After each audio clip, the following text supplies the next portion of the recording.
Good morning, this is the Eager Beaver Show. You are listening to a True North Eager Beaver Media Incorporated podcast.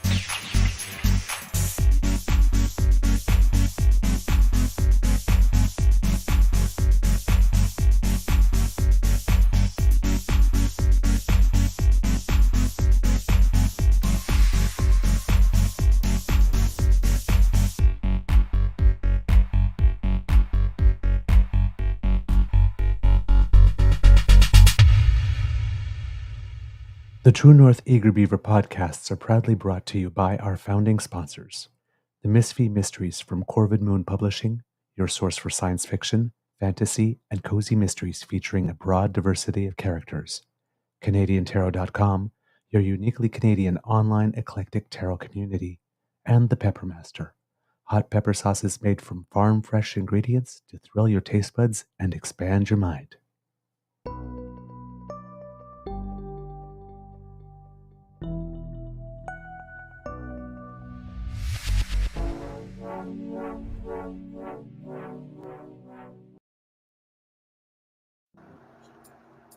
Well, good morning and hello, kits and cubs, and welcome to season 4 and episode number 514 of the Daily Beaver Morning Show here on the Crier Media Network. Yeah. Today, recording day is 513, sorry. Today, recording day is Thursday, November 14th, 2024, and it is an absolutely spectacular day here at the Beaver Lodge. I was just outside early this morning, and gorgeous sunrise today. You got pinks and magentas and blues in the sky. It's just beautiful, beautiful. I'm your host, the Eager Beaver, pronouns he, him, hey, Mr. Beaver Ray. And with me, as always, is my good friend, Mr. Grizzly.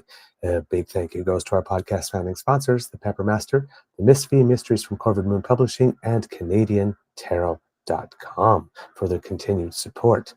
Got a good show for you today, but before we do anything else, Mr. Grizzly, how is your mental health doing today, sir? It's better than it was yesterday. I'm still not 100%. I'm far from it. I still having this gastro thing. I woke up at midnight with horrible heartburn. Ooh. And the only thing, like brutal to the point where I was like nauseous, and I'm like, okay, I don't know what to do. And I'm like, oh, wait a minute. I look up this website that's got home remedies that work well. And I remember something about apple cider vinegar. Mm-hmm. And Bridget had just brought some over. So I mixed some apple cider vinegar with water. You're supposed to put honey in it too, but I don't have any honey in the house. So I drank the apple cider vinegar and water, which really doesn't taste good. Yep. But it worked. It killed the heartburn pretty quickly, within, I'd say, about 10 minutes, which was surprising. Nice. And the nausea went away shortly thereafter, but the gaseousness is still very much present. So I'm very belchy and, yes, flatulent. Good sir, how are you today? Belchy and flatulent. How about you? That's exactly. Not an ideal picture, I can tell you. And I've there's guys I've played hockey with that were strict vegetarians, and they're like, yeah, I'm burpy and farty. I'm like, well, I'm belchy and flatulent. Nice to meet you. Oh my God, I love it. Okay. Things are pretty good at this end too. For those who are wanting a Beaver Lodge curling report, me and Kit Michael played our doubles match yesterday, and it was a weird one. We opened with 3, but for some reason couldn't defend, so we allowed the other team to score 3, and then we scored another 3 and still couldn't defend, so we allowed the team to score 4, and then we tied it up with one end left, and then in the last end, neither of us could make a damn shot. So we were playing against a team that won the team championship twice and just played at a huge Ontario level cash spiel. So, I mean, that we were able to hang with them for 5 straight ends, but the wheels just completely fell apart. And despite the fact that we're playing very well, we still might go down a division because everybody in the whole damn pool is playing well. Not anybody had a bad round. So even though we haven't lost, we've lost, we have 3 matches in which we've actually not lost and 3 matches in which we have lost, and we have 1 match left. And normally that's enough to stay in, but not this time. So we absolutely have to win next week if we want to stay in A, or hope for 1 or 2 teams to do us a favor by losing. So it's kind of disappointing because we thought we were in since we started off so well. But hey, still 1 week left, and our destiny is in our own hands, a tie or a win, and we stay. So, but yeah, it's a team that we played yesterday that I've never beaten in 4 years, and this was the closest, and I was just so disappointed because it was like right there, and we didn't get it. Oh well, c'est la vie. In the news, Kits and Cubs, there's enough going on. Nothing major. We're not going to talk about it, because I'm sure you've all heard about the various appointments in the United States that made everybody go, "What the hell?" But we talked enough about that guy yesterday, so we'll take a couple of days off. Today, however, in the news, one of the first things that we need to mention that we did forget to mention yesterday is the passing of former Premier of British Columbia, John Horgan. Mm-hmm. And it's we really apologize for not having been able to get to that yesterday. It would seem that his family had made the announcement originally yesterday. There was a tweet. I'm not sure if it came. It was sent from by Sheena McConnell, who I would, see, former press secretary. That's what I assumed, and senior advisor to John Horgan. And the message says, "From the family, our hearts are broken to announce the passing of our beloved husband, father, and friend, John Horgan. John passed away peacefully this morning at Royal Jubilee Hospital in Victoria. The well-being of British Columbia and everyone in it was everything to him. He was surrounded by family, friends, and love in his final days. Ellie and the rest of John's family asked for privacy during this time of mourning." And his favorite quote, "Live long and prosper," added to it. Now, according to... Whoops. Okay, well, that's really weird what's happening right now. So my screen, for some reason, is not shifting as I had requested, which is very weird. Okay, I'm supposed to have a CBC News article here, and for some reason it did not appear. But let's try that again. There we go. This is from Courtney Dixon from CBC. Former BC Premier John Horgan has died at the age of 65, CBC News has confirmed. In June this year, Horgan told CBC that he had been diagnosed with cancer for a 3rd time during a routine follow-up appointment for his previous throat cancer. Horgan went on leave from his position as Canada's ambassador to Germany at the time. He is survived by his wife Ellie and their 2 sons, Evan and Nate. In a statement posted to X by Horgan's longtime friend and press secretary Sheena McConnell, the Horgan family said he passed away peacefully at the Royal Jubilee Hospital in Victoria on Tuesday morning. Longtime BC New Democrat Mike Farnworth was supposed to see Horgan Tuesday morning, but instead learned his friend of 36 years had passed away. Quote, "He was a remarkable person, a really remarkable person," Farnworth said through tears. Farnworth lit up as he shared stories of Horgan with reporters. Quote, "It didn't matter who you were, what you did. He was able to connect with you, sit down, have a conversation, have a beer, whatever. Whether you agreed with his politics or you didn't agree with his politics, he just had this ability to connect with people." Born in Victoria, Horgan was raised by a single mother following the passing of his father when Horgan was just an infant. He attended Trent University in Peterborough, Ontario, where he earned an undergraduate degree in history and Canadian studies, and met his future wife, Ellie. He then went to Australia, where he completed a master's degree in history at the University of Sydney. He then looked for work in a museum in Ottawa, he told CBC News in 2011. The only job he could get was on Parliament Hill opening the mail, which pushed him towards politics as a career. Horgan was first elected to the BC legislature in 2005 and became leader of the NDP in 2014. He became BC's premier in 2017, holding the province's top job until 2022 when he announced he would be stepping down. He cited his health and lack of energy as the primary reason. Horgan left his seat as a member of the Legislative Assembly the following spring. During his time in office, Horgan eliminated the Medical Services Plan Premium and pushed BC to adopt the United Nations Declaration on the Rights of Indigenous People. He saw the province through COVID-19 pandemic, several devastating wildfires and floods, and a worsening toxic drug crisis. Heiltsuk Nation elected Chief Councillor Marilyn Slett said Horgan spent time in her community after a tugboat spilled 110,000 liters of diesel and oil in the traditional fishing territory of the Heiltsuk First Nation in 2016.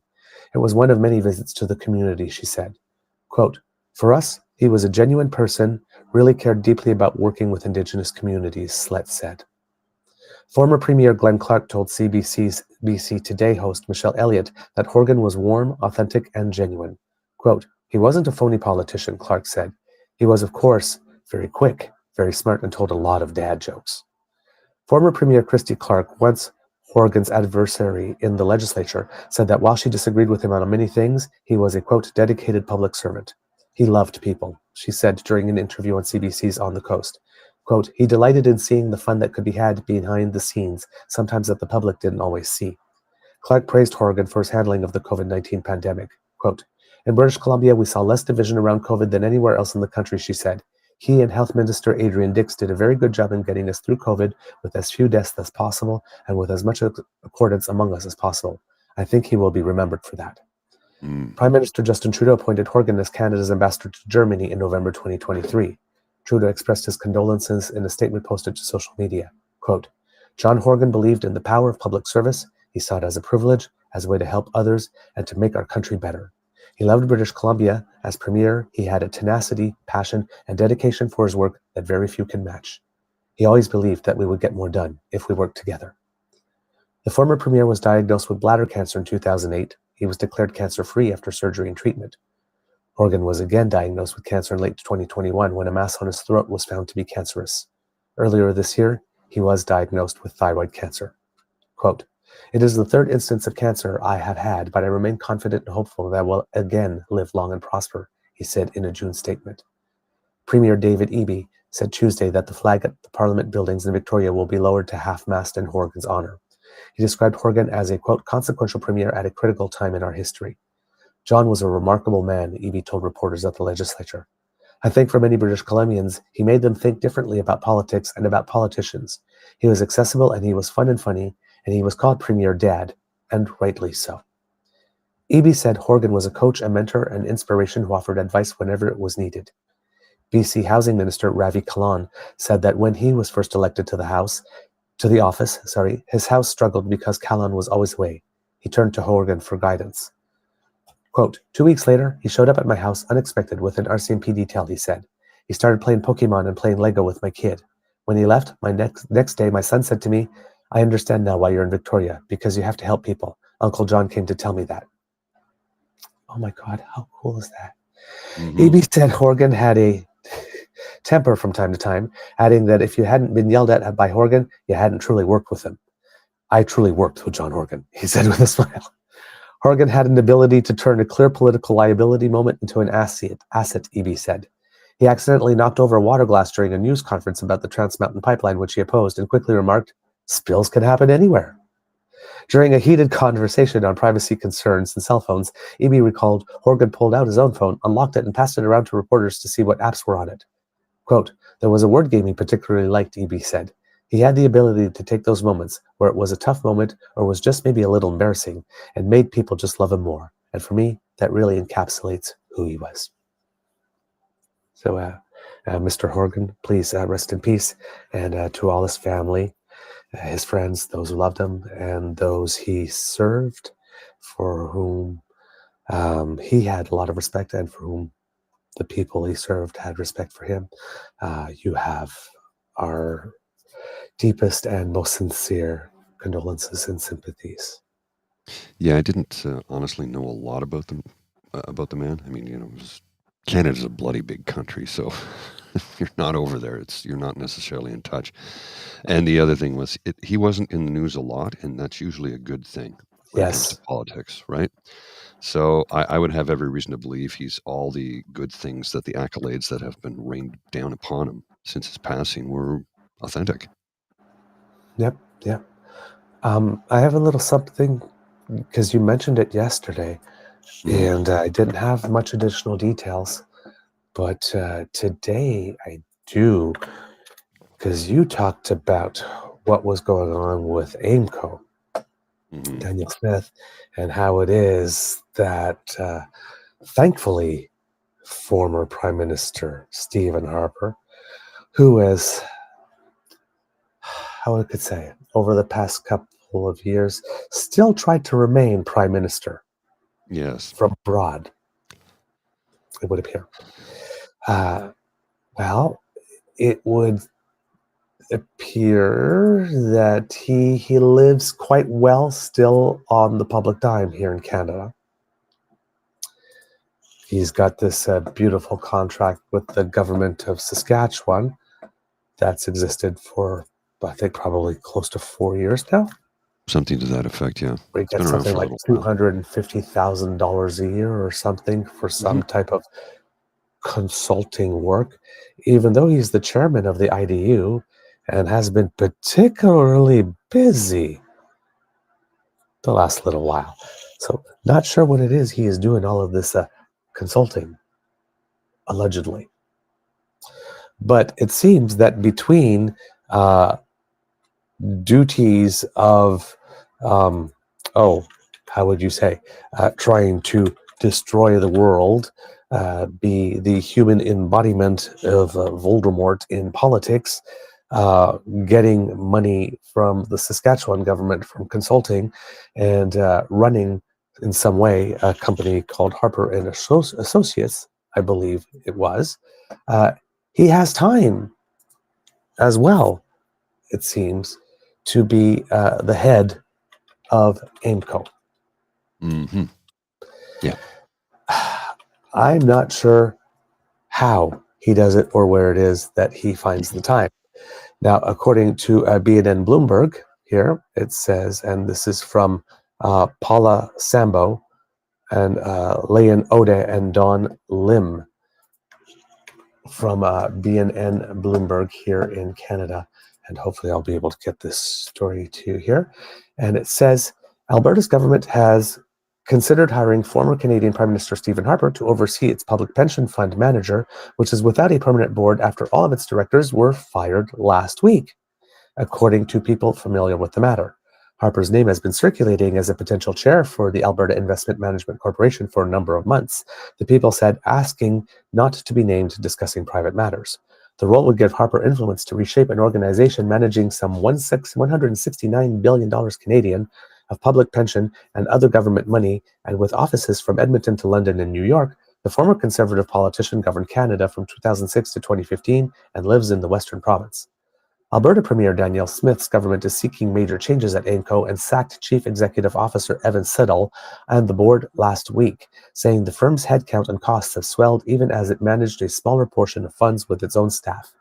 Aimco has more than 200 investment professionals and more than 600 employees in total, according to publicly available information. Finance Minister Nate Horner is temporarily acting as Aimco's chairman, and sole director and long-serving bureaucrat Ray Gilmore is interim CEO of the firm, which invests for dozens of pensions and government accounts, including the province's Sovereign Wealth Fund. Quote, Alberta's government will be announcing the new chair of Aimco within the next couple of weeks, Ashley Stevenson, a government spokesperson, said in an emailed statement without commenting further.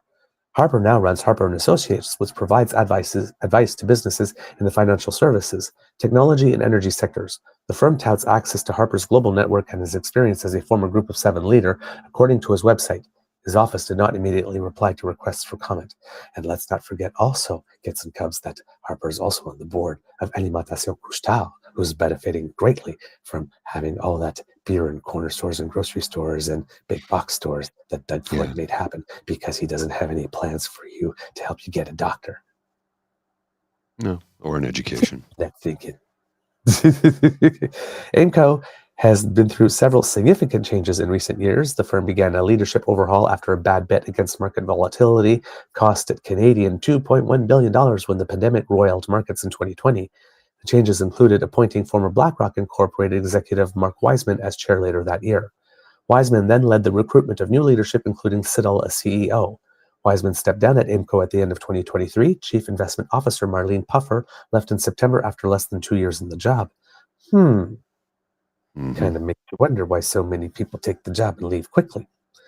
Under Siddle's watch, Aimco's investment team beat its benchmark in the 3-year period ended December 31st, with its balanced fund returning 6.2% annualized, according to its annual report. The firm outperformed its benchmark in 2021 and 2022, but underperformed last year. Aimco's balanced fund earned a 5.6 net return in the first 6 months of this year. Harper was first elected to Canada's House of Commons in 1993, then later left politics to run a conservative organization before returning to seek the leadership of the Canadian Alliance Party. That group later merged with another right-leaning party, and Harper ultimately led the Conservative Party of Canada to 3 straight election victories. Siddle said on LinkedIn that he is tying up loose ends, smelling wildflowers, reading, writing, playing guitar, badly, restoring my health and focusing on Sonia, our family, and our friends. Siddle is married to Sonia Verma, a prominent Canadian journalist. And then with regard to the firing itself, BNN reports here that the entire board of directors had been fired. And in a statement, Finance Minister Nate Horner said that the changes at Aimco are due to rising management fees coupled with a consistent failure to meet mandated benchmark returns. The decision takes effect immediately, and Horner will be the sole director and chair for Aimco until a new chair is appointed within 30 days, with a new board established after that. He told reporters that he's been watching Aimco closely and determined changes weren't going to happen without a, quote, major reset. The pension fund's manager chief executive officer, Evan Siddle, was also fired Thursday, as were 3 other senior executives. Siddle had been in the role since the summer of 2021. Quote, sometimes you just need a clean slate, Horner said, adding that an interim chief executive will be named in the coming days. I'm doing this because I'm the minister responsible, and costs like this are borne by all its clients, Albertans in general, and the pensions that they represent now. The province said that from 2019 to 2023, Aimco's third-party management fees have increased by 96%. The number of employees increased by 29%, and wage and benefit costs increased by 71%. These costs all increased, it said, while Aimco managed a smaller percentage of funds internally. Aimco, in its latest annual report, said it had $161 billion of assets under management as of the end of last year, with 600 employees spread across offices in Edmonton, Calgary, Toronto, Luxembourg, and London, UK. It said it handles about $118 billion in investments for public sector pension plans, representing thousands of Albertans, including teachers, police officers, and municipal workers. Alberta Teachers Association President Jason Stilling said they are monitoring developments and will defend the interests of active and retired teachers as needed.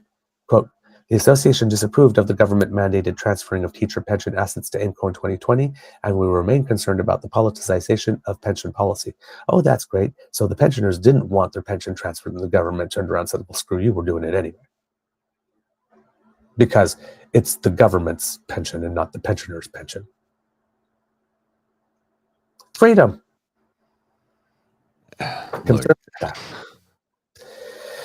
It's just bad. If you live in Alberta, you know, and it's not getting better anytime soon. No, it is not. They're just going to rob you blind. They don't care. They don't care as long as they get their money. They don't care. It's a bad situation, and Aimco just continues to lose money hand over fist. So why would anybody in the province actually think it would be a good idea to hand them a pension plan? I mean, they've been losing money for the last couple of years. Somebody pointed out, yeah, well, they had a good year where they returned. I go, yeah, okay, sure, they had a good year where the returns were really high, but compared that to the overall returns for the Canada Pension Plan, it's one of the best performing funds on earth. Right. Its returns are consistent every year. They dip a little bit, but they don't drop out of the bottom because they're blue chip stock investments. They're not into risky stuff, right? So right. I know. Aimco is also responsible for managing the Alberta Heritage Savings Trust Fund, in which Premier Danielle Smith has pledged to stash over $250 billion. Court Ellingson, the opposition NDP finance critic, called the move to get rid of the board chief executive, quote, unprecedented. Quote, if they've been monitoring this for a while, they had many opportunities to do something that was not so drastic and earth-shattering as today's move, Ellingson said, adding he's concerned about what message is being sent with a politician being the sole director of the corporation, even temporarily. Quote, in a fund of this size, you have investment decisions that are happening all the time, Ellingson said. The people who are on the other side negotiating those deals have just seen an elected partisan political person being put in charge of these funds. That makes them question the deal that they are making. It makes Albertans question the stability of this fund. It makes Albertans question whether or not that fund really is under the thumb of the Premier and the Finance Minister. Aimco, which was established in 2008, has weathered controversy in recent years. In the spring of 2020, it took a $4 billion loss on the $110 billion it managed. Aimco officials at this time said the loss was a result of COVID-19 related market swings, which also led to an ensuing oil price war. Then Premier Jason Kenney defended the fund manager, saying at the time that the loss was a fraction of what was seen elsewhere.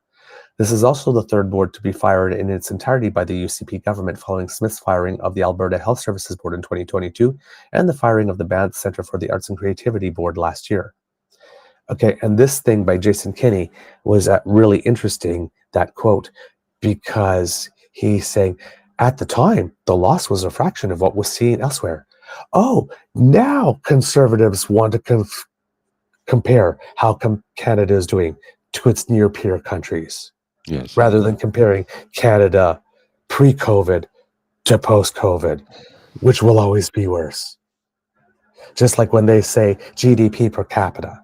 Yeah. Because every time you add 1.2 million people in about 3 years, you add that to the denominator, and the numerator stays the same or even goes up a little, the number you get is going to be smaller. It's math. Conservatives want you to be mad because math. Yeah, they're not very good at math, in case you haven't noticed. So it's not your share of the GDP is going to go down. You don't start making 13% less because there's 1.2 million people. It's just the overall number gets divided by 1.2 million more people, which will drag the number down. So they're running all over TV going, oh my God, GDP per capita is crushing, and oh my God, we're so screwed. Oh my God. Well, there's an actual graph that if you actually check out, because I'll try to send it to you, Mr. Grizzly, when you're because I'm going to throw to you after this, so that you can put it up. But like, people want you to look at Canada and the US, and you look at that graph and you see like Canada was ahead of the US for a little bit at one point like this, and then the US just really took off and Canada didn't. But if you look at the Canada line on that graph, specifically, this is the story the conservatives that are putting out don't want you to see.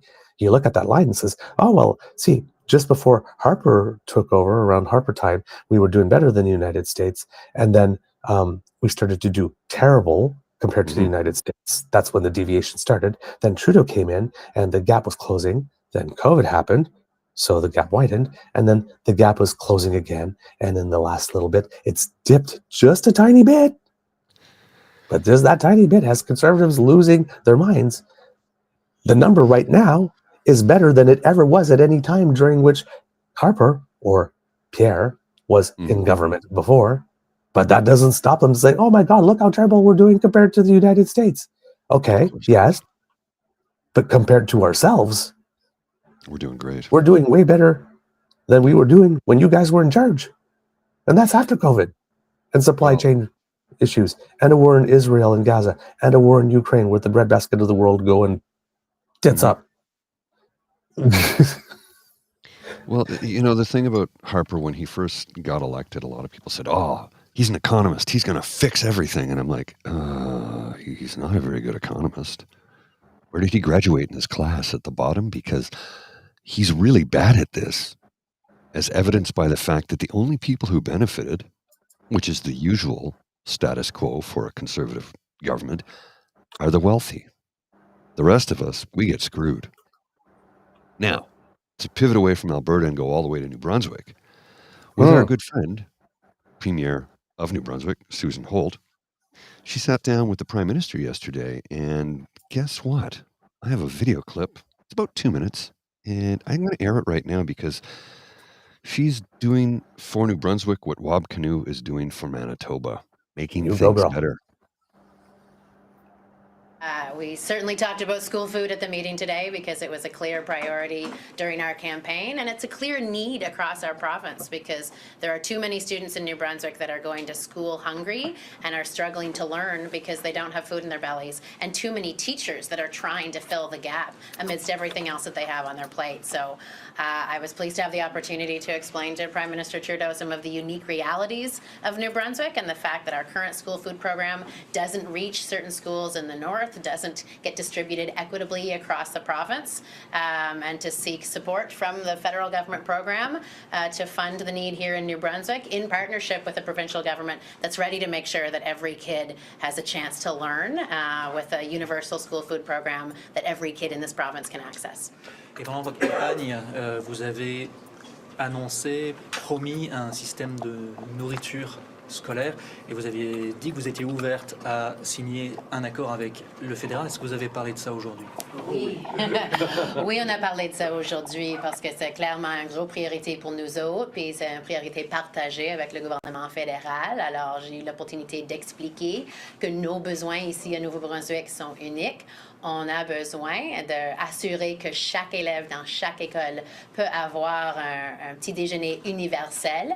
Puis, nous sommes prêts à signer un accord pour le financement du gouvernement fédéral qui répond à notre réalité ici à Nouveau-Brunswick et le fait qu'on a plusieurs communautés dans tous les coins de la province qui ont des besoins différents. Alors, j'ai hâte de signer un accord avec le gouvernement fédéral pour assurer que chaque élève à Nouveau-Brunswick peut commencer leur journée en école avec des ventres pleins et préparés à apprendre, puis de se préparer pour leur vie. Alors, on va vraiment utiliser le programme fédéral pour le mieux-être des Néo-Brunswickois et Néo-Brunswickoises. Like, I mean, Yep. just turning things around quickly, right?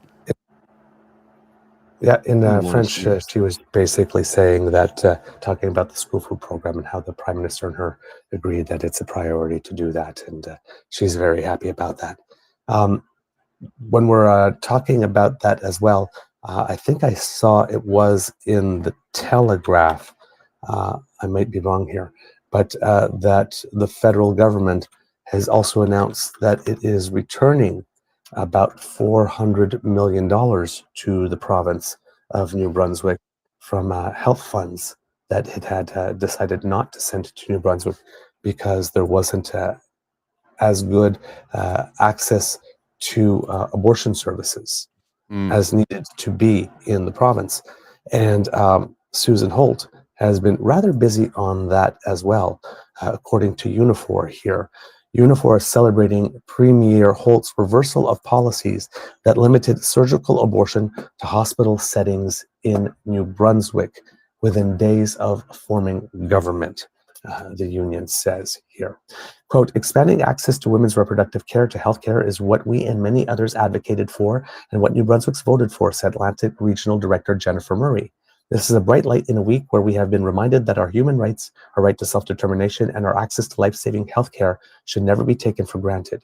Unifor advocated for reproductive justice and urged former Premier Blaine Higgs for many years to change the province's policy that restricted surgical abortion access to 2 hospitals in Moncton and 1 in Bathurst.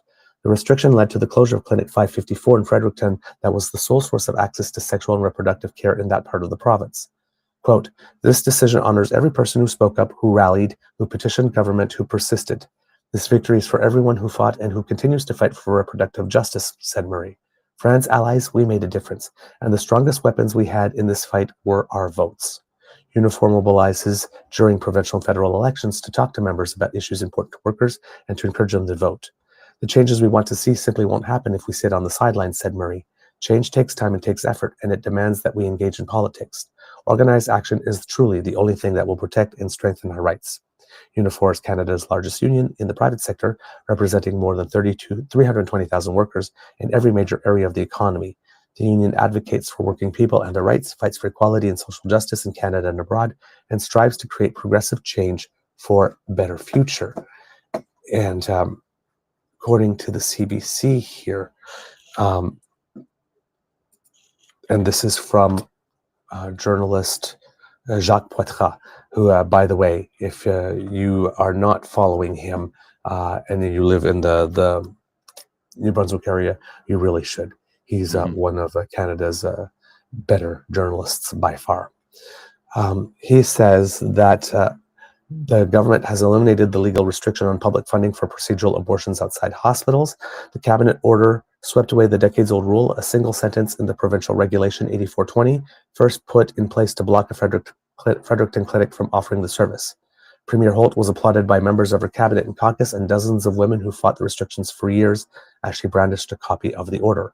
Quote, "Our team is proud to take this one small step," she said. "We believe that abortion is healthcare and that everyone deserves access to the care that they need, when and where they need it."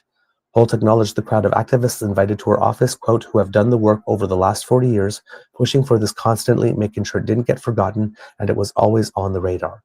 Among them was Judy Burwell, a former manager of the Morgentaler Clinic in Fredericton, the facility that led a previous government to adopt the restriction.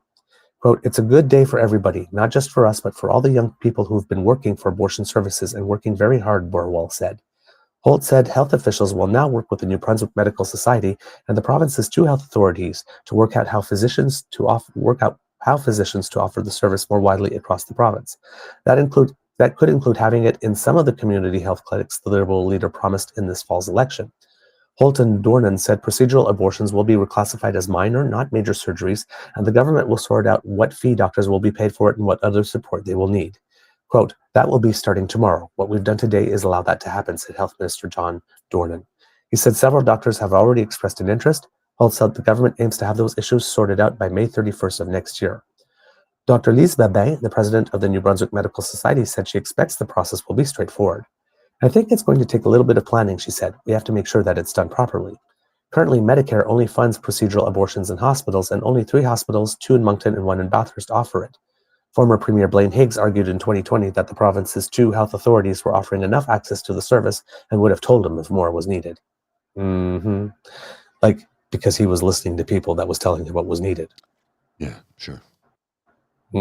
But Dornan, a former CEO of the Horizon Health Authority, acknowledged Thursday that, quote, "We probably missed people that should have had access because the travel distances to Moncton and Bathurst.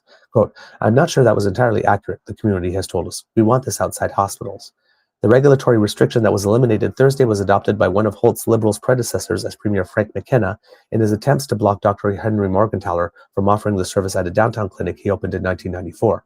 Quote, "He's going to get the fight of his life," McKenna vowed at the time. Former clinic manager Simone Leibovich said Thursday she didn't believe she'd ever see the regulation change to eliminate the restriction. Quote, "When you fight and fight and fight, you just get worn out," said Leibovich, who oversaw the shutdown of the clinic in 2014. "It's a great day," she said. "My question is, where do we go from here? Let's get it going." The Morgentaler Clinic later reopened as Clinic 554 in 2015 when Dr. Adrian Edgar took it over. But he closed the clinic in February, saying it was no longer sustainable financially without Medicare funding the abortions he provided there.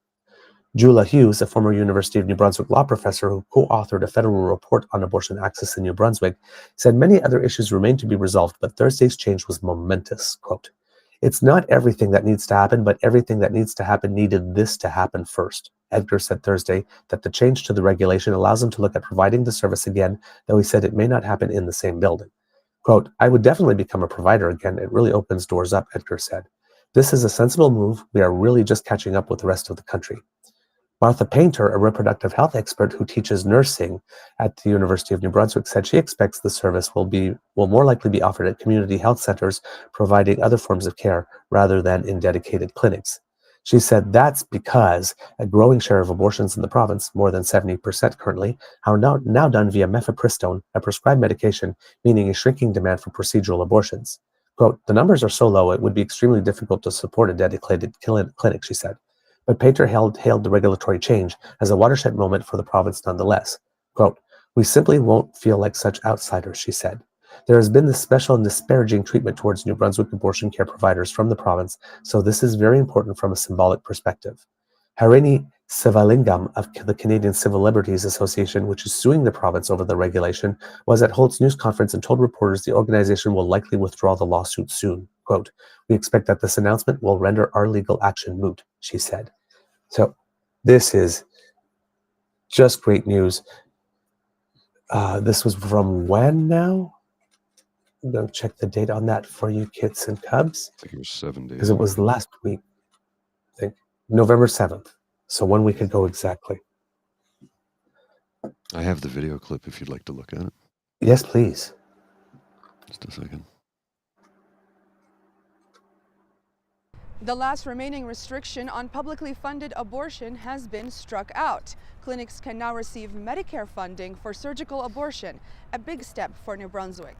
Today, our cabinet has repealed, let me get this right, paragraph A1 of Schedule 2 of the New Brunswick Regulation 8420 under the Medical Services Payment Act, and it has been confirmed by the Lieutenant Governor. Susan Holt made it one of her first actions in government, but with surgical abortion only being done in 3 hospitals, she says the service is not yet accessible to all New Brunswickers. We want to acknowledge that this does not change the fact that abortions will not become accessible tomorrow in New Brunswick. There is work to be done with the medical professionals and with the people in this room to make sure that we take this step and we move to get that access into community. Holt took this step because New Brunswick had regulation that was specifically put in place to block clinic abortion. 30 years ago, former Liberal Premier Frank McKenna changed regulation to block Dr. Henry Morgenthaler from offering the service at a Fredericton clinic. If Mr. Morgenthaler tries to open a clinic in the province of New Brunswick, he's going to get the fight of his life from us. McKenna added a line to the Medical Services Payment Act to make it so abortions are only covered by Medicare if they're performed in a hospital and once the patient gets sign-off from 2 separate medical providers. In 2014, former Liberal Premier Brian Gallant removed the requirement for 2 doctors, but left the line that excludes clinic abortions from Medicare funding. Finally, almost exactly 30 years later, Holt removed that line altogether. The Canadian Civil Liberties Association has an active lawsuit against the province, alleging that that line is unconstitutional. The lawsuit has been active since 2021, but it's expected to be withdrawn. I do know that the litigation cost the taxpayers quite a bit because, there was a lot of motions that the government put forward, the previous government put forward to try to stall and, they did a motion to strike. The discovery process was dragged on, mostly because of the government dragging the discovery process, so it definitely cost the taxpayers quite a bit of funds. But thankfully, we had a talented team of pro bono lawyers that did this work for CCLA on a pro bono basis. The Premier and Health Minister both admit that removing a barrier is not the same as making the service more accessible. Holt says the clinics she promises to open in the coming years may be able to provide abortions. She says she's also open to expanding the service to more hospitals.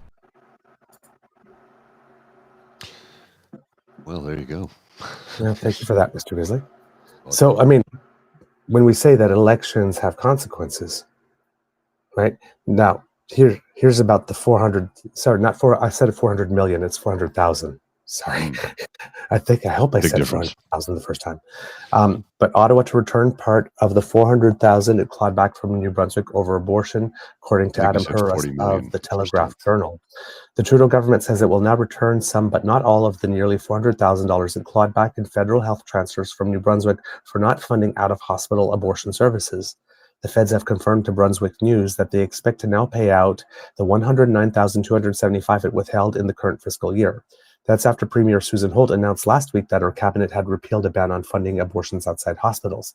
But the money held back over the last 3 years won't be returned, it states. The feds began cutting health transfers to New Brunswick 4 years ago by the exact amount it calculated New Brunswickers had spent out of pocket on abortions at a Fredericton clinic that Ottawa said should be covered by Medicare. That's as a single sentence in provincial regulations blocked public funding for procedural abortions outside hospitals. The Trudeau government first warned 5 years ago that it would begin to withhold part of New Brunswick's cut of the Canada Health Transfer if it didn't change its funding rules. It then clawed back dollars in each of the last 4 years, beginning with $140,216 in 2021, then $64,850 in 2022, $64,850 in 2023, and $109,275 in the current fiscal year, in attempts to pressure the province into making the change. All along, the feds said that their deductions to healthcare transfers may be reimbursed if the province carried out what it calls a, quote, reimbursement action plan to eliminate the patient charges as well as the circumstances that led to them. The Holt government seemingly did that with a cabinet order. The feds have now confirmed it. Quote, with New Brunswick's announcement, it appears that both the patient charges and circumstance that led to them have been resolved, said Matthew Kronberg, press secretary for the federal health minister, Mark Holland. Health Canada will be reaching out to New Brunswick officials to discuss the steps required for the province to receive a reimbursement. It is expected the province could be reimbursed before the end of the fiscal year. But Kronberg added that New Brunswick is, quote, no longer eligible for reimbursement of its 2023 or earlier deductions. He pointed to the Canada Health Act reimbursement policy that allows the jurisdiction to be reimbursed for that deduction if within 2 years of the deduction, the patient charges and the circumstances that led to them are eliminated. It then adds that accurate reporting of patient charges is also required for a province to remain eligible for ongoing reimbursements. The feds contend that the Higgs government didn't calculate that cost last year. To clarify, the 2023 deduction is not refundable due to the inaccurate New Brunswick reporting of patient charges, Kronberg said. Accurate reporting of patient charges is required for a province to remain eligible for ongoing reimbursements. New Brunswick reported a nil when asked to quantify those patient charges, according to Ottawa. Because they reported nil and we were aware of patients being charged, we had to create an estimate and they disqualified themselves from reimbursement of the 2023 deduction, Kronberg said. It means that the remainder of the nearly $400,000 is now lost. The Higgs government was defiant in the face of Ottawa's move, suggesting they were made in step with the election cycle as a political wedge issue. That's as Blaines continued to tempt anyone who believed the province should be doing more to take them to court, which the Canadian Civil Liberties Association did in filing a lawsuit aimed at forcing the province to fund abortions at the clinic. Higgs also pointed to how the cost of abortions at the clinic was declining. After years of resisting the creation of further access to abortion services, New Brunswick, under the Gallant Liberals, became the first province in 2017 to provide universal coverage of the abortion pill. Mifegymiso can be prescribed to patients who are less than 9 weeks pregnant. I'm guessing that's the brand name and not the regular street name of the drug there. Access to the pill had been Higgs' central argument against expanding the number of locations where surgical abortion is available, suggesting it isn't needed. Surgical abortions were only available in 3 hospitals, the Chaleur Regional Hospital in Bathurst, and then the Moncton Hospital and the Dr. Georges L. Dumont, both in the hub city. So there you go. Money being returned, access being returned, all the good stuff. You gotta vote for good people. Yeah. Mr. Grizzly, do you have anything today? I do. I got a few different things. This I want to take a look at this one here from the Ontario NDP. I've got an announcement from Merritt Stiles, and y'all know how much I love her. And that's not sarcasm. I think she's amazing. Right.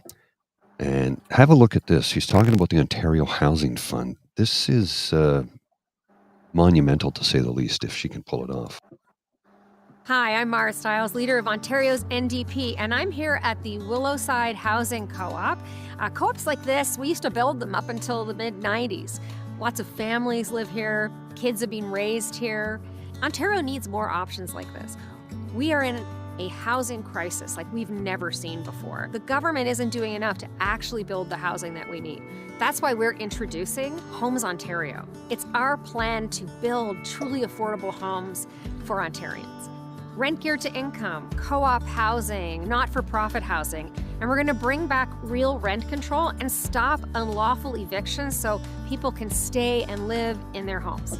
Homes Ontario means that we'll be able to build more housing that's more affordable for more people.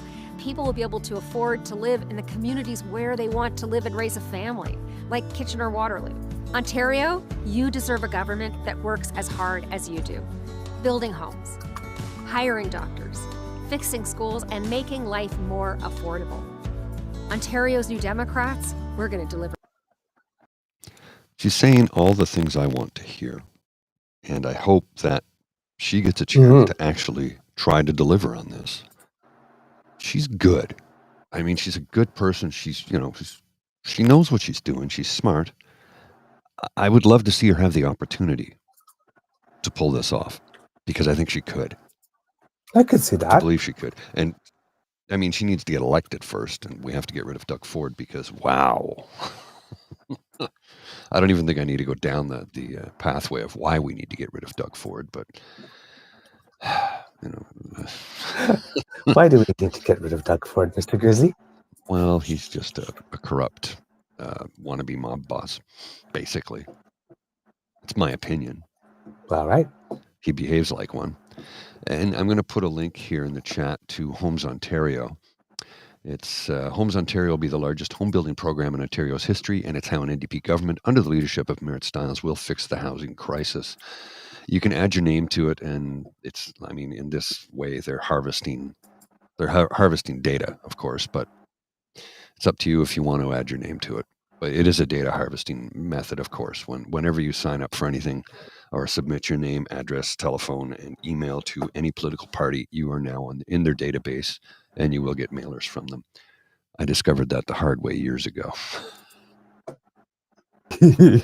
So they're definitely data mining. That's not up for debate. They are. I don't care for it, but they all do it, every single one. So if she gets elected and becomes the premier of the province of Ontario in the next election, which we're not sure when that will be, let's see what happens. Hopefully she can pull off some of the promises she wants to deliver. I believe she can. Mhm.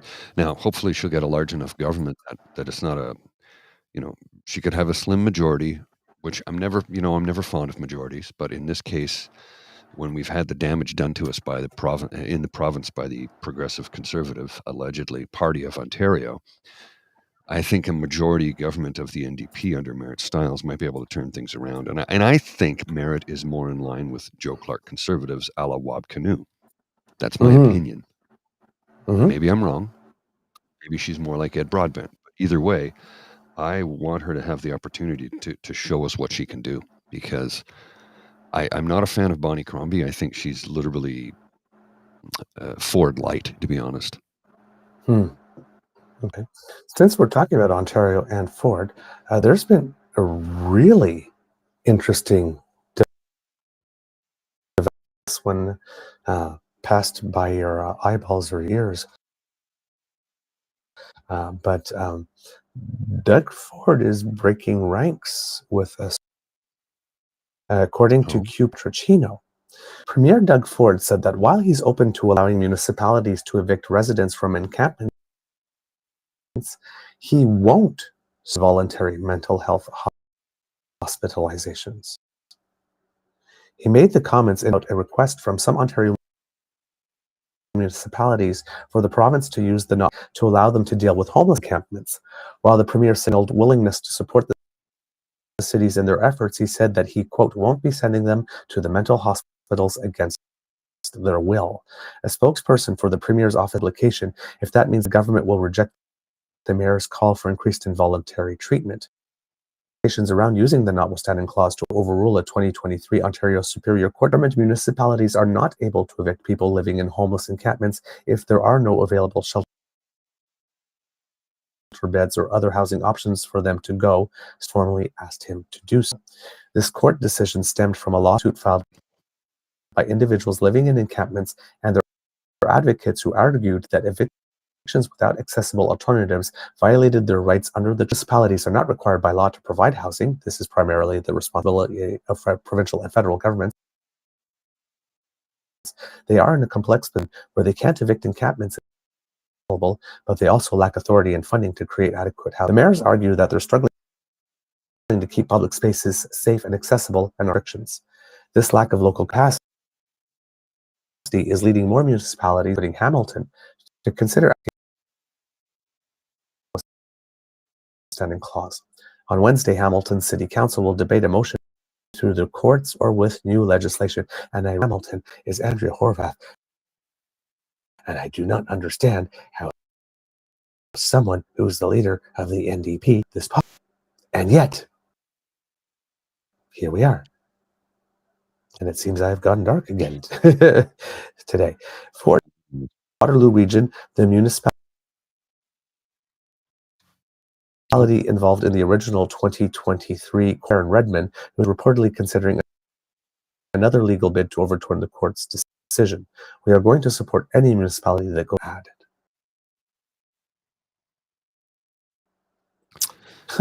You're very choppy. Ford is not for involved hospitalization for people in encampments. Not sure if he still feels the same way about people that have addictions issues specifically, but I don't know if Doug Ford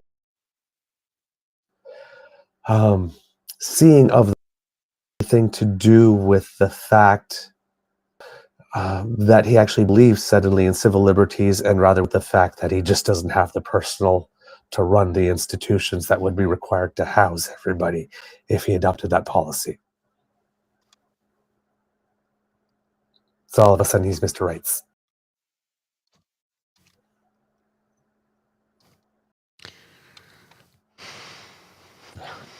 Don't know if you were talking earlier because you're on my screen. You have like slowed down to a crawl. That's you have a bandwidth issue on your end. Yeah. You're cutting in and out. Oh. You're cutting in and out really badly. Both your audio and your video is freezing, and it's getting all blocky and choppy. So I don't know if you're having a Wi-Fi issue or if it's a network issue with your phone. But yeah, either way, it's a bandwidth limitation is the issue right now. So for those of folks in the chat going, what's going on? That's what's going on. So he's got a bandwidth limitation on his phone at the moment. So hopefully it will right itself in the next few minutes, but we don't know. Time will tell. Things are always a little bit dicey with Restream. It can be a complicated system some days. And today's one of those days. In happy news, Taylor Swift kicks off her Eras Tour run in Toronto this evening. 3 nights this week and 3 nights next week. So it's Thursday, Friday, Saturday this week, Thursday, Friday, Saturday next week. And somebody said, why didn't she play on Sunday? I'm like, because her partner is playing football on Sunday and she usually flies to watch the game. So, yeah. Taylor Swift Toronto Eras Tour spurs city to move homeless to taxpayer-funded hotels for their own safety. Now, that's from the Daily Mail, so take that with a grain of salt. But, you know, it sounds like something that would take place. It would not be the first time that Toronto has pulled a stunt like that. You know, we can't see those people. We'll just move them out to another part of the city. When they did during what was that where the riots took place in downtown Toronto during what was it, G8 or G20, when we spent millions of dollars for an artificial lake under the Harper government? I can't remember exactly the dealing behind that. It was a number of years ago, so I don't have everything in front of me to give you all the details, but you may recall that. In other news, in the city of Toronto, not so good news. You know how Doug Ford wants to remove the bike lanes? Well, that's going to cost the city $48 million to do it. Is that money well spent? Just leave the bike lanes where they are. It's like, what are you doing? Dougie, what's up, bro? I can see you, sir, but I don't know if, can't hear you? Yeah, you've got no audio. Yeah, no worries. Yeah, we'll wait. Yeah, no problem. I can keep rolling along while you're trying to get things fixed up on your end. So yeah, it's Toronto's going to spend $48 million to remove bike lanes that, as it turns out, most of the city is saying, please don't do that. The bike lanes don't cause traffic congestion. And according to a number of studies, it looks like they actually alleviate a lot of it because people will ride their bikes. I'm like, I don't know. I've not read the study. I've not even seen a copy of it. But if that's the case, hey, great, awesome. If it helps to alleviate traffic congestion. But you're right about that, Swanky Frankie. Nothing Doug's does is smart. It's like, seriously, he doesn't do anything smart. Okay, you're back. All right. There we go. That's better. Not sure when it is I started to cut it out and go choppy. But just to mention, what I was talking about was Doug Ford stating that he does not support involuntary hospitalization for people that are in encampments, which struck me as rather surprising because I think he still does, support it for things having to do with addictions, if I'm not mistaken.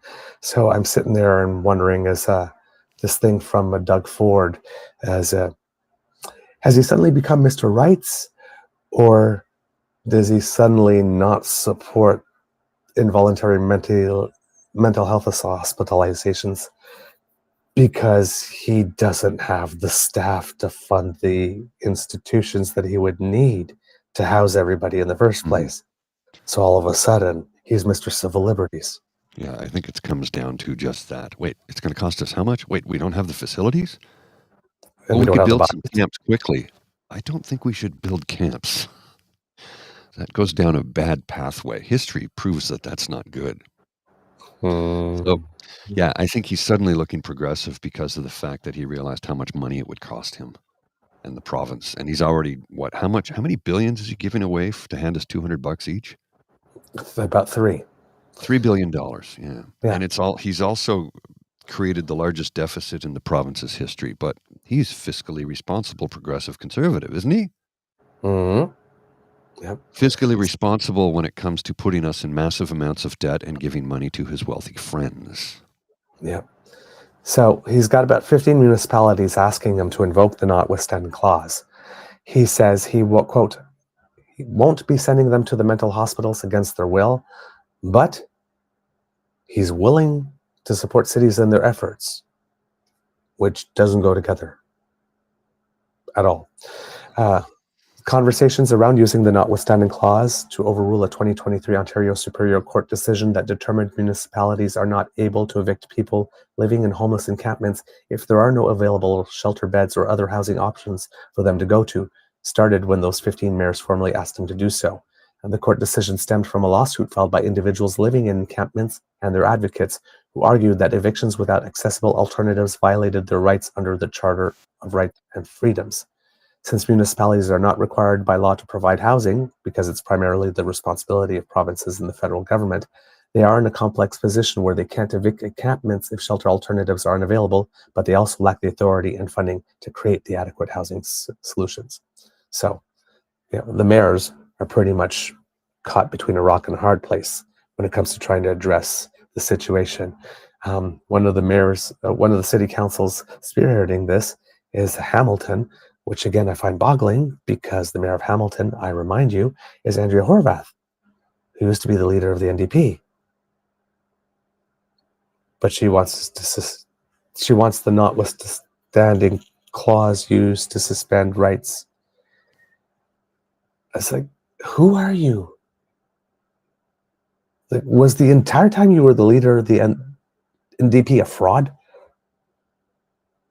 I do not recognize this woman. Mm-hmm. It's absolutely insane. Yeah. And then Doug Ford decided once again,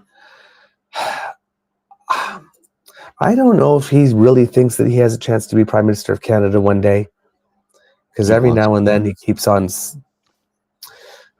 intervening with certain statements about stuff that are just way out of his lane. Like, he just seems to be way out over his skis.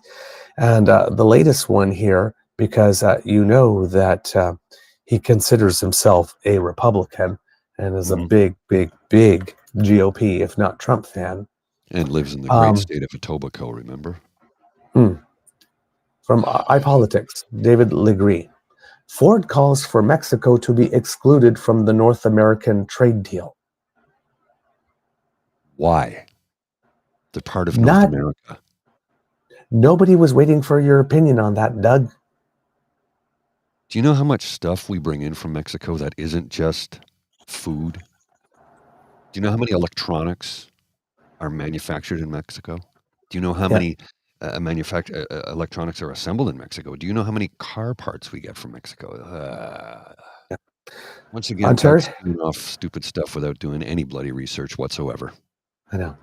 Ontario Premier Doug Ford wants Canada's next free trade agreement with the U.S. to exclude Mexico and called on the federal government to renegotiate a new bilateral deal with the incoming Trump administration.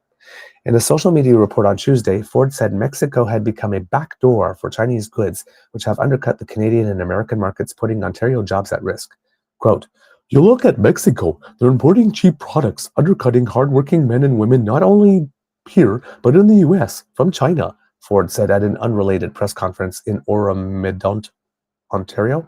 Quote, "They're slapping a Made in Mexico sticker on and shipping it up and taking our hardworking men and women's jobs away from them. It's unacceptable." In 2018, the three North American countries negotiated the Canada-United States-Mexico Agreement to replace the North American Free Trade Agreement, which had been in place since the early 1990s. However, the first joint review for NAFTA 2 is scheduled for 2026, and U.S. President-elect Donald Trump has vowed to renegotiate this agreement, despite the fact the deal was originally negotiated during this first term. And that's the thing with this, is that this is supposed to be only a review after the first few years, and then they're supposed to agree on these review things, and then the agreement will be in place for the next 16. But with Trump, since he never follows any rules, it's not never going to be just a review. He's going to want to renegotiate it all, which is going to be interesting, because after it was negotiated, he said it was the best deal that was ever negotiated. And now he's going to try and make people believe that the same deal that was the best deal that was ever negotiated by him just a few years ago is now the worst deal ever, that some other people made it such that the United States got screwed. But it was his deal. Ford said it's in Ontario's best interest for Canada to reach a new nation-to-nation agreement with the U.S. Quote, "We'd be the third largest trading partner in the world to the U.S. if we were a standalone country," said Ford. Not sure how any of that changes. We're the number one export destination to 17 states and number 2 to 11 other states. So do we have a stake in this? 1,000%. If Mexico wants a bilateral trade deal with Canada, God bless them, but I'm not going to be drawn down with these cheap imports taking men and women's jobs from hard-working Ontarians. Data from the United Nations suggests Chinese exports to Mexico have skyrocketed in recent years, doubling since 2020. Earlier this year, Liberal government introduced a new 25% tariff on steel and aluminum imports from China. Ottawa also strengthened tariffs on Chinese electric vehicles and is currently considering additional measures for semiconductors, solar panels, batteries, and criminal minerals. There's a type there. Essential minerals. It actually says criminal minerals in the article. You made a mistake. And by the way, the fact that we slapped that 25% tariff on steel and aluminum, according to word on the tweet, is something that pleases Trump very much. Not that we care, but happens to have that benefit. The announcement brought Canada into alignment with the U.S., which imposed stronger tariffs on Chinese goods, including EVs of critical minerals, not criminal minerals, critical, and magnets used in manufacturing under President Joe Biden's administration. As reported by other news outlets, Trump has proposed a new 60% baseline tariff on all goods imported from China, as well as a 10% levy on imports from all other countries, though Mexico has cautioned against such policies. Quote, "If Mexico won't fight transshipment by at the very least matching Canadian and American tariffs on Chinese imports, they shouldn't have a seat at the table or enjoy access to the largest economy in the world," Ford wrote on X. "Instead, we must prioritize the closest economic partnership on earth by directly negotiating a bilateral U.S.-Canada free trade agreement that puts U.S. and Canadian workers first." I think that's a terrible and sucky idea, because when you're in a situation of 2 against 1, it's sometimes nice to have somebody to have your back. In a bilateral agreement, we are going nowhere with the United States. Well, and so this whole thing about, I want to bring these jobs back to Canada. Okay, Doug, you do realize that we here in North America, and Mexico included, are addicted to cheap goods. If you bring all those jobs back, as you say you want to, you're going to piss off your oligarch puppet masters, because they're going to have to start paying living wages to their employees to build those things.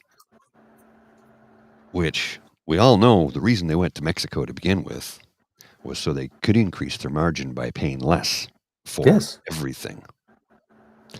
And if we build them here in Canada, which, I think it's a great idea. Let's just say the goods that we like to purchase on a daily basis right now, things like, clothing, electronics, television sets, things of that nature, that would be assembled here in Canada, they will become unaffordable almost instantly.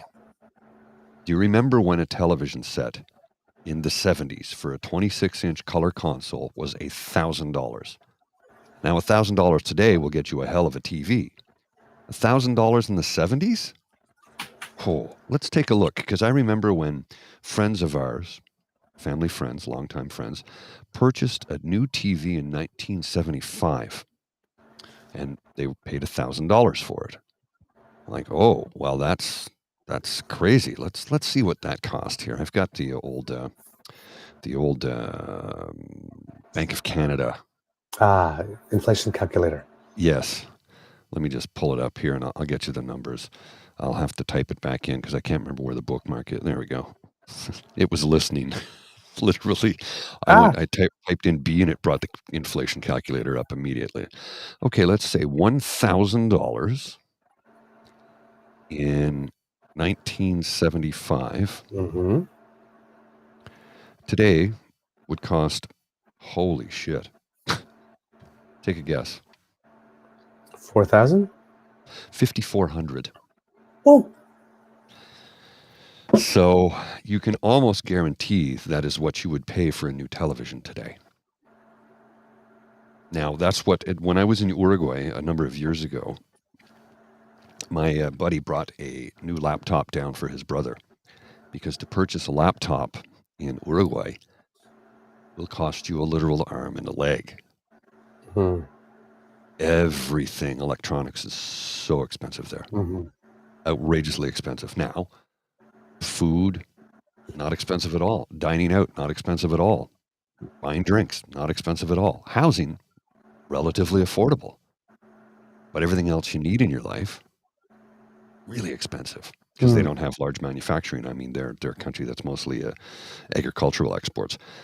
But where I'm going with this is, if Doug Ford wants to do that, okay, great. It's going to bring in good paying jobs to Canada, because they'll have to meet certain criteria and pay a basic livable wage.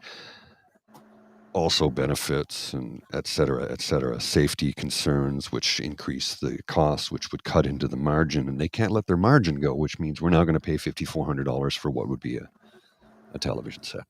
Right. Just, just something to think about. Doug didn't think this through at all, because it would really tank the economy. Now,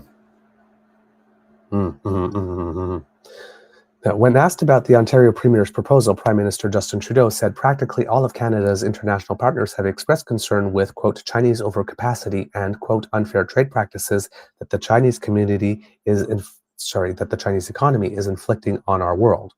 We're going to continue to work with partners like the US and hopefully Mexico as well to make sure that we are united in our desire to protect good jobs, said Trudeau while speaking in New Brunswick.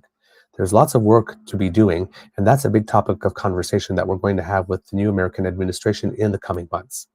Meanwhile, a spokesperson for the International Trade Minister, Mary Ng, said Canada is committed to working with the United States to ensure continued prosperity for Canadians and Americans alike. According to Robert Wolfe, Professor Emeritus at Queen's University School of Politics, Ford's comments are a signal to the federal government that Canada should side with the U.S. in any further future trade tensions with Mexico. Quote, what we know is the Trump administration is going to put intense pressure on Mexico to stop transshipment through Mexico from China, and Mexico might want to look to its partners in the trilateral for support, said Wolfe. What Ford is saying is we should not support them and we should support the Americans on this one. Wolfe emphasized that it's a, quote, fair worry that Mexico has indeed become, as Ford alleges, a backdoor for Chinese goods, but as China has demonstrated a pattern of trying to circumvent existing trade barriers. Quote, there's been lots of talk about how China is going to use and already is using other countries as kind of way stations to North America and Europe, he told iPolitics. Quote, that's a particular worry with Mexico because they're inside the perimeter, as it were, thanks to the USMCA. But Mexico is an important trading partner for us and even more important trading partner for the US. So I think there will be intense efforts to make sure that Mexico is on board with China policy. So how likely is it that Canada will heed Ford's advice and pursue a bilateral deal? Not likely at all, said Wolfe. Quote, this will all get sorted out, he said, and not because Ford made a statement. One of the things the 2026 review will look at is whether there are strong enough provisions on anti-circumvention. That's to make sure none of the USMCA countries become a backdoor for evading measures, which is a common thing in regional trade agreements, I'm sure, and I would hope that Mexico finds a way to stay on board. So Ford coming out and making pronouncements on what we should do with trade policy with regard to Mexico, and his frequent pronouncements on what the Bank of Canada should be doing on interest rates for a federal run one day. He's not smart enough. And I hope people in Canada are smart enough to recognize he's not smart enough. Yep. I don't know that that's the case, though. They elected him twice and gave him a majority in the last election. And again, I say a lot of that has to do with the newspaper, the news media in this country, and this saying, oh, he's going to win, he's going to win, he's going to win in a landslide, he's changed, he's better, he's this, he's that. The polls say this, the polls say that. You know what you can do with your polls, eh? Something like Madonna suggested, the movie Truth or Dare. Yes. Good on catching on that one. I saw that in the theater. I had free tickets for the debut of it here in the city at the old Phoenix, which is now a Shoppers Drug Mart on Bank Street and Bank and Gladstone. Ah, yes. Okay. Internationally, as we mentioned, the Prime Minister is traveling. He was in Bermuda for the funeral of a longtime family friend yesterday, and now he's on his way to the APEC conference, which is in Lima, Peru, and then will be followed by the G20 in Rio. So that's where the Prime Minister is today. He's going to have 2 days of high-level closed-door economic cooperation, economic leaders meeting, where, according to his office, he intends to engage with other APEC leaders to deepen cooperation and advance opportunities for people on both sides of the Pacific. I believe there are 31 member states of that organization, so it's still pretty big, and I think it controls about 60% of the world GDP. So it's an important summit. Rural Development Minister Goody Hutchins will visit the St. John's, Newfoundland campus of Memorial University to share the details of fresh federal support for the 2025 Canada Games, which will be held in and around the city next summer. That will be going on at 11:30 if you're in that area.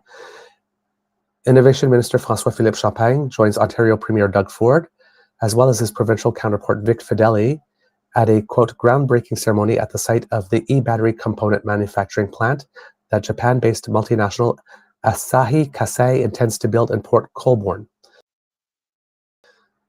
So that happens this morning at 9:45. And Mental Health and Addictions Minister Yara Sachs drops by the downtown Toronto headquarters of Kids Help Phone, where, in addition to announcing fresh funding to boost, quote, youth mental wellness, she'll also host a panel discussion on providing mental health counseling and crisis supporting to young people. And that will be going on around 10 a.m. today. And last, you mentioned it earlier, but are you ready for it?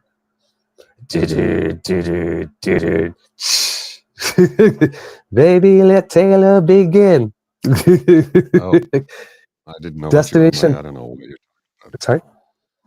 I didn't know what you were talking about there for a minute. Yes. Destination Toronto, a nonprofit tourism agency, estimates that the city of Toronto will stand to gain about $282 million from the economic activities surrounding Taylor Swift's 6 dates in the first of which is tonight, kids and cubs. City officials are boosting transit services and establishing a red zone of street closures downtown, right around the Rogers Center. As you know, kids and cubs, Taylor Swift's 3 shows in Austria had to be canceled a little earlier on the tour because of threats of violence. So these perimeters have somehow become necessary. And in related news, this came out yesterday, a teen has been charged with and wounding 10 other people in a stabbing rampage at a Taylor Swift-themed dance class in England this summer. We had talked about it on the show. And he's set to go on trial early next week, according to a judge. He has not entered a plea. He continued to refuse to speak in court as he has at previous hearings, and he pulled a sweatshirt up over his face and wouldn't identify himself or acknowledge the judge. The trial is expected to last 4 to 6 weeks, and another hearing was scheduled for this. He was charged in August with murdering 3 girls, Alice De Silva Aguiar, Elsie Stancombe, and B.B. King, and stabbing 10 other people on July 29th in the seaside town of Southport in northern England. He was charged last month with additional counts of production of a biological toxin, ricin, and possession of information likely to be useful to a person committing or preparing to commit an act of terrorism for having the manual in a document or his computer. So all around, a real upstanding guy. Police said the stabbings have not yet been classified as not yet known, but they fueled far-right activists to stoke anger at immigrants and Muslims after social media falsely identified another person going by the name of his name here, Axel Radubana. That doesn't make sense.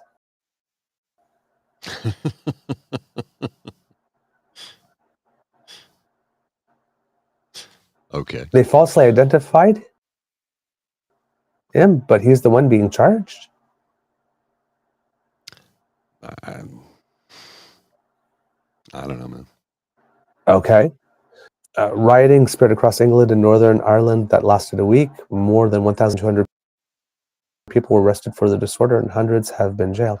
Yeah, there's got to be an error in this mistake. Oh, it sounds like it was written by a chatbot. In this article. Okay. Probably written by a chatbot. Well, because I thought the story was that they had misidentified a Muslim person, but that the act had been committed by somebody that was born there.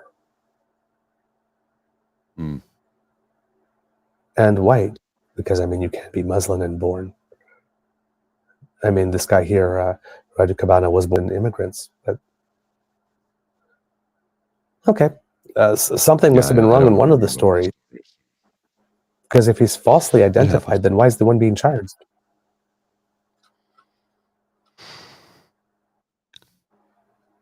Oh well, I don't understand it. But yeah, that's going ahead. So in related news, so there you go. Taylor Swift, for all of those who have got tickets, please have fun. Please enjoy the concert safely and all that kind of stuff. It's not, police are not really worried in the sense that Taylor Swift fans are like loud and happy and enthusiastic, but they're not known to be particularly violent or vandalizing. So I'll tell you a little story about Taylor Swift and concert tickets that I thought was interesting that a friend of mine told me last night.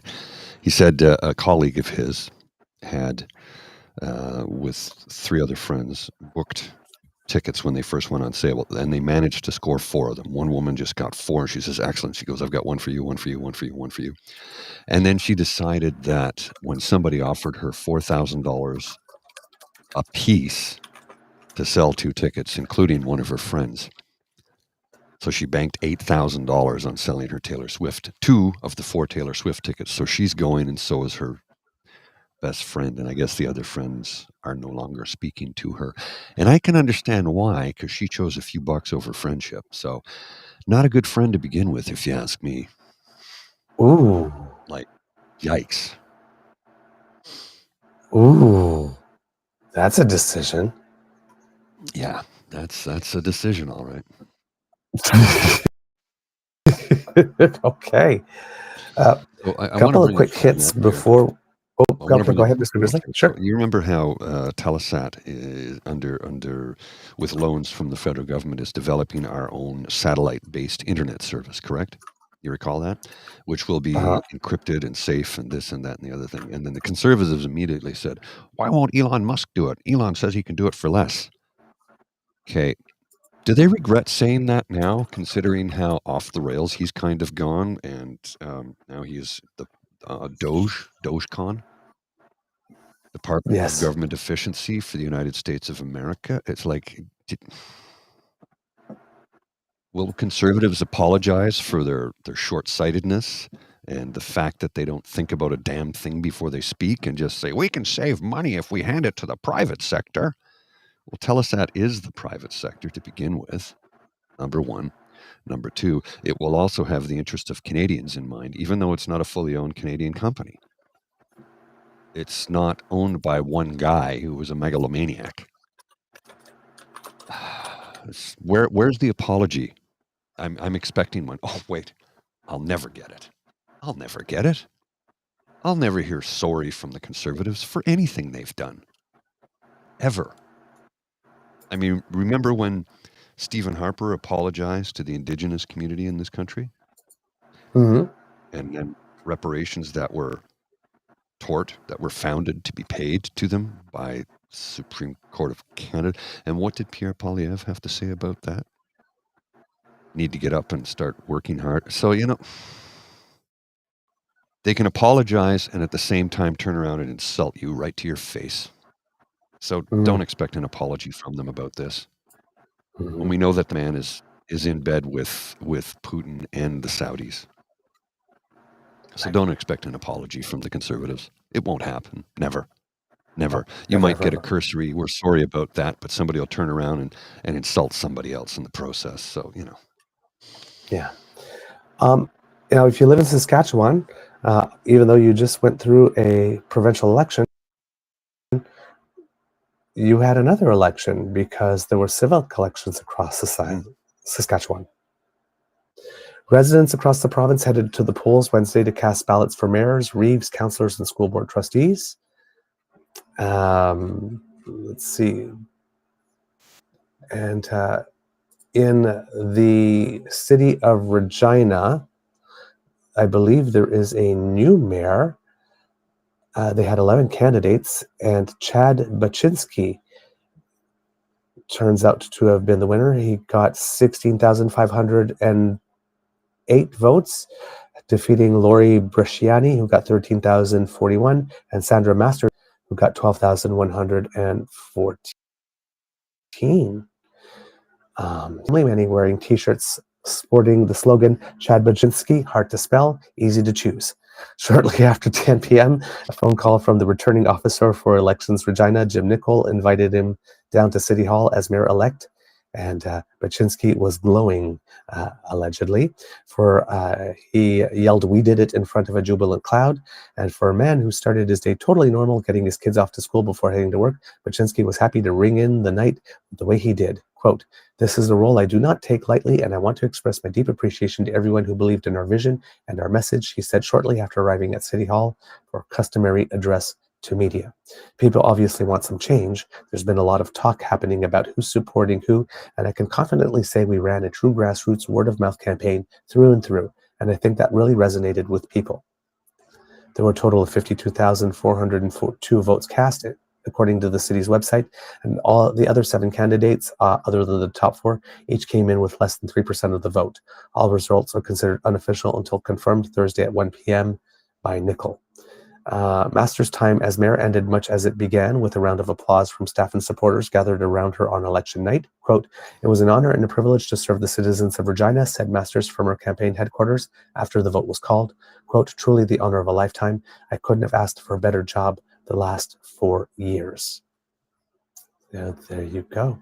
And in the city of Saskatoon, there is also a new mayor, and that would be Cynthia Block, who's been elected as the new mayor. She's had 2 terms as city councillor, and she becomes the first woman to lead City Hall over there. With 82 of 82 polls reporting, Block had received 30,412 votes. Former Saskatchewan Party MLA Gordon Wyant was in second with 20,259, and former Saskatoon Mayor Don Atchison sat in third with 10,460. "I am honored," Block said when asked how she feels about being the first woman elected mayor in Saskatoon. Quote, "I think representation matters. I want every woman and girl to know that they can lead, but ultimately I think that what connected most with residents in this campaign had to do with the vision of our city." She also thanked, quote, "the strong group of women that led many aspects of her campaign." She was first elected to Saskatoon City Council in 2016 and spent 2 terms representing Ward 6 before announcing her run for mayor. She's a former journalist that also ran for the Liberal Party in the 2015 federal election. Quote, "This isn't my victory," she said. "This is Saskatoon's victory. Saskatoon has chosen the city for all people. They want a modern 21st century city that's moving forward, not backward. A city that is increasingly representative of places around the world." She said her campaign focused on the economy and housing and did not shy away from her record on city council, touting her support in securing $41 million from Ottawa's Housing Accelerator Fund, and she said she'll continue to support LINK, the bus rapid transit system. Block is very familiar with the Downtown Arena project, as she was City Council's strategic lead for the Downtown Event and Entertainment District development, and she has often cited her promise to create a task force focused on homelessness and community safety. And she also says the city needs more enhanced and basic shelter spaces and should establish 24-hour drop-in centers. I like this. On the economy, Block promised to create a new tax subclass for small business and streamline permitting and licensing, aided by a new business connection hub to help business owners navigate City Hall. She also said she would push for new incentives targeting repairs of affordable rental units, lobby the province to change the Saskatchewan Income Support Program, and lobby the federal government to put more money into homelessness. I'm really liking her. Block defeated 4 other candidates running for mayor: Wyant Aitchison, Carrie Tarasoff, and Mike Harder. In 2020, outgoing Mayor Charlie Clark won his second term with 46.61% of the vote. In 2020, voter turnout hit 27.1%, a big drop from the 40% turnout in the 2016 election. Saskatoon elected 6 new city councillors and re-elected 4 incumbents. And let's see, what else do we have? And as of April, the mayor's salary is $165,365, and each councillor makes $76,068. The new city council will take over stewardship of several significant projects that got underway during the previous term: the new downtown arena and entertainment district, construction of a new library, and development of Link, the bus rapid transit system. Community safety and affordable housing crunch and policing consumed a lot of the attention of the previous city council, and those issues aren't going away. The ongoing debates around the emergency wellness center in the Fairhaven neighborhood and the new downtown shelter will also be on the council's agenda. I think that's most of the stuff there. Oh, there were also school board elections, and that happened as well. 5 candidates were acclaimed, and the new public school trustees are Tanya Napper, Vernon Linklater, Donna Banks, Kim Strandon. The latter 3 were acclaimed. Jennifer Sherman, Kirk Jones, Ross Tate, who was acclaimed, Anne-Marie Rollo, Kevin Schmidt, and Angela Arneson, who was also acclaimed. And then there were 7 people elected in the separate school board race, and that involves Diane Boyko, Owen Fortosky, J.R. Bochler, Sharon Sakreski-Werbicki, Tim Jelinski, Kate Day, and Michelle Christopher. And if you live in Saskatchewan and you're wondering about the results in smaller communities, please check online to find out about that. All right, Okay. Mr. Grizzly, unless you have anything else, I think we have a show. There's about 5 or 6 other things, but I'll use them tomorrow because they're all just little tidbits, and I've got a raging migraine right now, and I have to take Lola out for a walk shortly, so I'll bring them up tomorrow. All right then, kits and cubs. That's the end of this episode of the Daily Beaver Morning Show. We hope that you love listening to us because we love making this for you. Remember, sharing is caring and word of mouth is priceless, and you have the mouths from which we want the word to come, so please tell your peeps and poops all about us. We love it when you do it. And if you wouldn't want to miss an episode, because why would you? Well then, you have to thank our friend, the Ray Girl, for sponsoring our pod page. That's podpage.com/TheTrueNorthEagerBeaver, lowercase letters with a hyphen between each one of those words. Or if you scan the QR code that Mr. Grizzly's going to make appear right about now. It's already there. There we go. Boom. You go there and that will bring you to our pod page. And if you find the subscribe button there, well, if you click it, when we have something fresh off the bandwidth, it comes directly to you. No fuss, no searching. We deliver because we like to help. Now, if you'd like to help us in other ways, then you need to make like Kit and Lane and surf yourself on down to the True North Eager Beaver Media Incorporated YouTube page, where we have some buttons for you. Like, share, and subscribe. They're just sitting there waiting, all gussied up and pretty, waiting for you to come along and just click on them. And that will get us some happy when you do that. Now, if you want to help us in other ways, then perhaps you would like to encourage us to do more by supporting us financially and helping to underwrite the costs of producing and bringing the show to you. If you would like to do that, the QR code that has appeared by Mr. Grizzly's head will bring you to our tip jar, otherwise known as our coffee page, coffee, ko-fi.com/eagerbeaver, lowercase letters, all in one word. And if you have a little bit of coinage and would like to drop it in our jar, you will earn our undying gratitude, and your sex appeal will instantly increase by 37.2%. We've tested it in our labs. This is serious stuff. So please support us. Thank you very much. But if you can't support us financially, please don't worry. The gift of your attention and participation is the gift that matters the most to us, and we are so glad to hear from you. So write to us. TrueNorthEagerBeaver@gmail.com is our email address, @TrueEager, both on Twitter and now at Blue Sky, because the Queen is there waiting for all the loyal subjects to come and say hello. Because it's like at the beginning when you set up a new site and you see like all the numbers go up, and since people are migrating, the numbers are going up fast. So I feel like the popular kid in school all over again, which is kind of cool. So thanks for that. True North Eager Beaver on Facebook, and of course, if you're listening here on YouTube, right down below, you can leave some comments. We do try to read everything. We can't necessarily answer everyone, but we do because your comments help us improve the show immensely, and we thank you for taking. Because democracy is something that you do. Remember, kits and cubs, if you are living in Nova Scotia, and boy, there are some of them tomorrow, but some people doing some interesting things with Tim Horton gift cards. It seems. That's just on that one. We'll get to that tomorrow, but just a little tease there. But if you are in Nova Scotia, you have an election coming up on the 26th, so please research your candidates. If you have one that you like, volunteer for them or volunteer at a polling station, and please tell your friends that you are very excited about voting, because kids do not allow kids to do democracy alone. Bring people with you to the polling station. Same thing goes for you if you live in British Columbia in the riding of Cloverdale-Langley. You have a by-election coming up in mid-December. So make sure that you do what you need to do to cast an informed vote there. Kids, it could be a tough world out there, so please be kind to and gentle with yourself. Mr. Grizzly, please tell us that you have some variants today. I really don't, honestly. Poop. I know I got a pounding headache right now, and I'm under like a dozen lights, and it's really beginning to take its toll on me. So I gotta tap out. And I do have an Easter egg for everybody, though. It's 3 minutes and 22 seconds of beauty. You will love it, trust me. But we'll have a look at that just on the other side of this. Okay, cue the cock. You are listening to a True North Eager Beaver Media Incorporated podcast. The True North Eager Beaver podcasts are proudly brought to you by our founding sponsors, the Misfit Mysteries from Corvid Moon Publishing, your source for science fiction, fantasy, and cozy mysteries featuring a broad diversity of characters. CanadianTarot.com, their uniquely Canadian online eclectic tarot community, and The Pepper Master, hot pepper sauces made from farm-fresh ingredients to thrill your taste buds and expand your mind. We are grateful to the Crier Media Network for its support, Pete Jarvis for our artwork, and Paul Joseph Something for our opening and closing sequence music.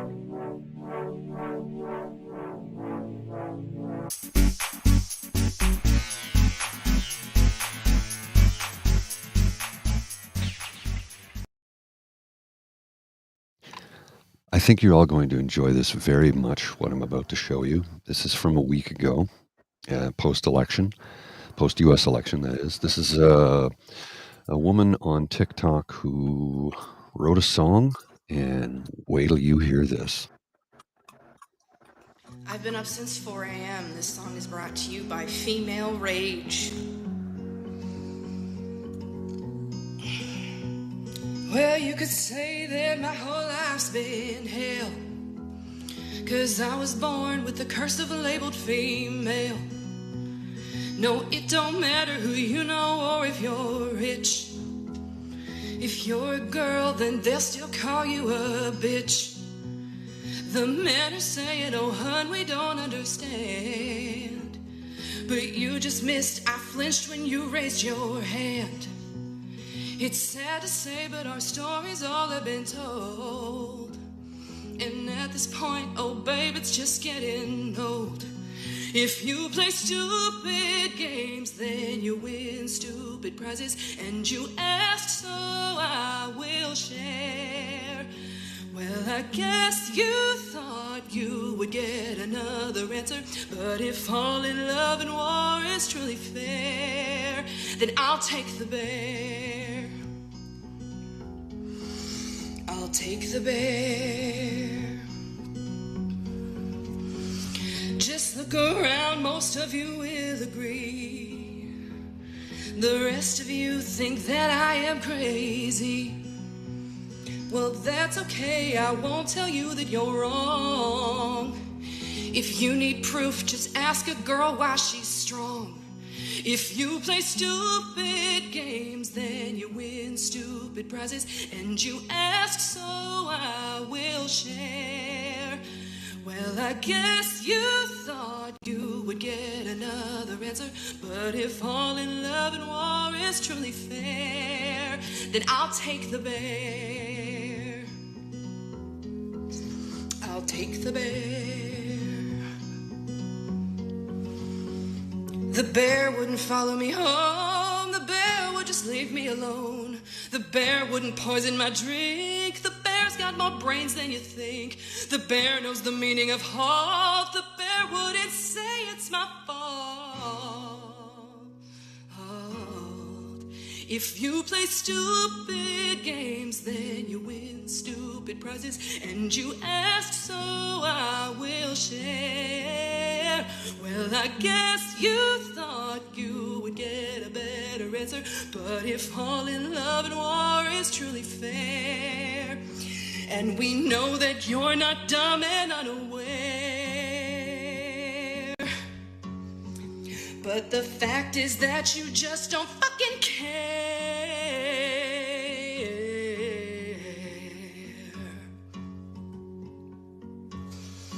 So we'll take the bear. We'll take the bear.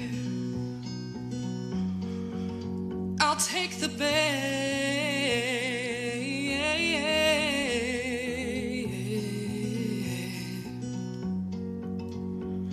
The bear. So you know what she's singing about there, right? The question a few months back about who would you choose if you met in the woods, a man or a bear? And the resounding amount of women overwhelmingly said the bear, and that's what that song is about. And it's also about idiot males who suddenly went out holding up signs that said "Your body, my choice, forever." So yeah, Right. Dark days indeed. See ya.